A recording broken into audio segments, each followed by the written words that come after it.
जय माता जी। आषाढ़ मास में जो द्विज होती है उसे हम रथ यात्रा के नाम से पहचानते हैं। ये एक भगवान श्री कृष्ण की अद्भुत रथ यात्रा यानी नगर यात्रा के उत्सव के हिसाब से हिंदुस्तान में मनाया जाता है। मगर इसके पीछे का रहस्य क्या था वो समझना बहुत ज़रूरी है। आज हम एडवांस टेक्नोलॉजी और आधुनिक युग में हैं और हम समझते हैं कि हम आज़ाद है। फिर भी हम कोई भी कृष्ण भगवान के मंदिर में जाए तब हमें लगता है कि हम आज़ाद नहीं है। आज़ादी हमें मिली ही नहीं है, क्योंकि वहाँ के जो देख रेख करने वाले जो व्यक्ति होते हैं उनकी मर्जी के आधार पे ही हम कृष्ण भगवान के दर्शन कर सकते हैं। अगर वो चाहे तब कृष्ण भगवान हमें दर्शन देते हैं, अगर वो नहीं चाहे तो हम कृष्ण भगवान के दर्शन नहीं कर सकते हैं। ये सब परिस्थिति से त्रस्त होकर भगवान श्री कृष्ण ने सोचा होगा कि जो लोग मेरे मंदिर में नहीं आ सकते हैं उन लोगों को मुझे दर्शन देना अति आवश्यक है, और इसलिए मेरी नगर यात्रा निकाली जाए, और जिसको रथ यात्रा के हिसाब से हम पहचानते हैं।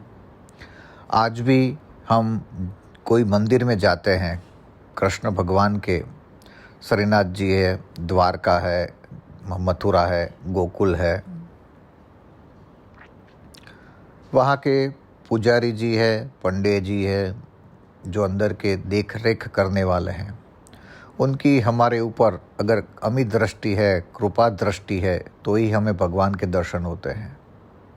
शायद ये सब भगवान को नहीं अच्छा लगता होगा, इसलिए भगवान ने सोचा होगा क्यों न मेरी रथ यात्रा निकाली जाए, और इसलिए भगवान श्री कृष्ण की रथ यात्रा निकाली जाती है। और जिसके कारण जो बुजुर्ग है, अपाहिज है, अशक्त है और मंदिर में अंदर आने के काबिल नहीं है, या मंदिर के अंदर नहीं जाना चाहते हैं, अपना अपमान सहन नहीं करना चाहते हैं, वो लोगों भी कृष्ण भगवान के दर्शन कर सके, उसके लिए ये नगर यात्रा निकाली जाती है। आज हिंदुस्तान के अंदर जो रथ यात्रा है वो एक कार्निवाल की तरह हो गया है। कार्निवाल हम पहचानते हैं कि विदेशों के अंदर जो कार्निवाल होता है, जिसके अंदर सिर्फ प्रदर्शन ही होता है, जिसके अंदर आध्यात्मिकता नहीं होती है। बस दिन ब दिन हिंदुस्तान के अंदर रथ यात्रा के अंदर भी ये शक्ति प्रदर्शन ही हो रहा है। और जो रथ यात्रा के अंदर जाते हैं उनका भी एक ट्रेडिशनल ड्रेस कोड होना चाहिए, जो हिंदुस्तान में नहीं है।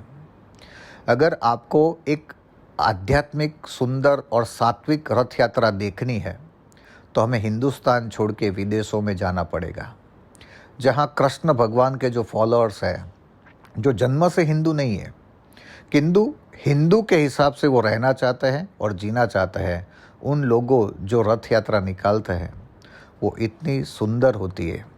भारतीय ट्रेडिशनल ड्रेस में, यानी कि साड़ी में और धोती में, वो भगवान श्री कृष्ण के रथ को खींचते हैं और धार्मिक माहौल बना के वो लोग जीते हैं। कभी कभी मैं मेरी विदेश यात्रा के दरमियान उन लोगों को देखता हूँ तो मुझे ईर्ष्या भी आती है कि काश हम ऐसी भक्ति क्यों नहीं कर सकते हैं। सिर्फ दिखावे के लिए क्यों करते हैं? क्योंकि हमें वो ज्ञान प्राप्ति नहीं हुआ है। उन लोगों ने सब भुक्त करके सब भोग को भोग किया है और फिर उसके बाद त्याग किया है। और दिखावे के लिए जो नहीं होती है तब से भक्ति की शुरुआत होती है। तो हमें एक डर था कि अगर हमें हिंदू धर्मों को अगर सही तरह से देखना होगा, समझना होगा, तो हमें इंपोर्ट करना पड़ेगा, हमें बाहर से हिंदू धर्म को लाना पड़ेगा। और वो बात ही आज सच हो रही है कि अगर हमें सच्चा धर्म देखना है, जो भक्ति देखनी है, तो हम उन लोगों से देख सकते हैं। तो जीवन के अंदर जो सत्य है वो सत्य स्वीकारना है। नगर यात्रा की एक बात और भी याद आती है कि आप भगवान हो तो सिर्फ मंदिर के अंदर पत्थर बन के आपकी पूजा नहीं हो सकती है। आपको भी बाहर निकलना होगा, आपको भी बाहर लोग क्या कर रहे हैं वो देखना होगा। आज के हिसाब से हम देखें तो हमारे जो भी प्रतिनिधि है, जो भी एमएलए है, एमपी है, वो अपनी एसी चैम्बर में जाके बैठ जाते हैं उनको मालूम ही नहीं है कि लोगों को क्या परेशानी है और लोगों को क्या तकलीफ़ है। रथ यात्रा, नगर यात्रा हमें यही समझाती है कि आप अगर जो भी प्रतिनिधि हो, आप जो भी संस्था के मालिक हो या कोई भी आप कंपनी फैक्ट्री के मालिक हो, तो आपको नगर यात्रा पे निकलना पड़ेगा और आपके बच्चे, आपके कर्मचारी, आपके साथ जुड़े हुए लोग क्या कर रहे हैं, उनको क्या तकलीफ़ है, वो आपको देखनी पड़ेगी। तभी ये नगर यात्रा और रथ यात्रा साकार होगी। तो जीवन के अंदर जो कृष्ण भगवान ने समझाया है उसे हमें जीवन में उतारना है। कल हम ज़ोर ज़ोर से बोलेंगे जय रणछोड़ माखन चोर, जय रणछोड़ माखन चोर। मुझे आज तक समझ नहीं आया है कि हम बोलते थे कृष्ण भगवान ने मक्खन चोरी करते थे, खाते थे। अरे पूरा गोकुल उनका था, मथुरा उनकी थी, द्वारका उनकी थी, वो जगतपति थे।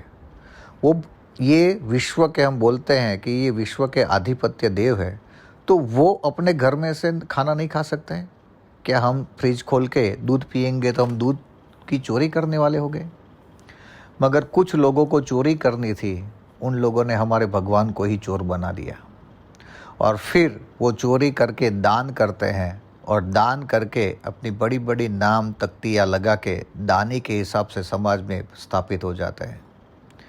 तो कृष्ण भगवान को ये सूत्र से कभी संबोधन मत करो कि जय रणछोड़ माखन चोर।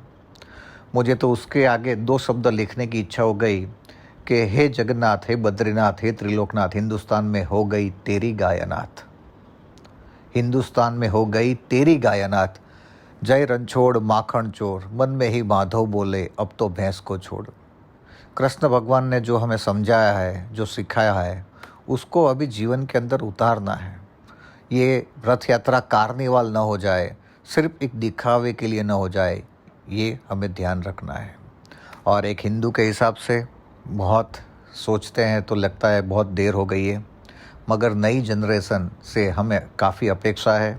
वो कुछ नया पड़ाव, नए सोच करेगी और जीवन के अंदर हिंदू धर्म को और ज़्यादा समझ सके ऐसी बात करेगी। मगर कृष्ण की जो जीवन है उसमें गाय का महत्व तो है, तुलसी जी का महत्व है, यमुना जी का महत्व है, मोर का महत्व है और सबसे ज़्यादा है आनंद आनंद आनंद, मौज। अस्तु। वंदे गौ मातरम। बिरल बापू, मौज।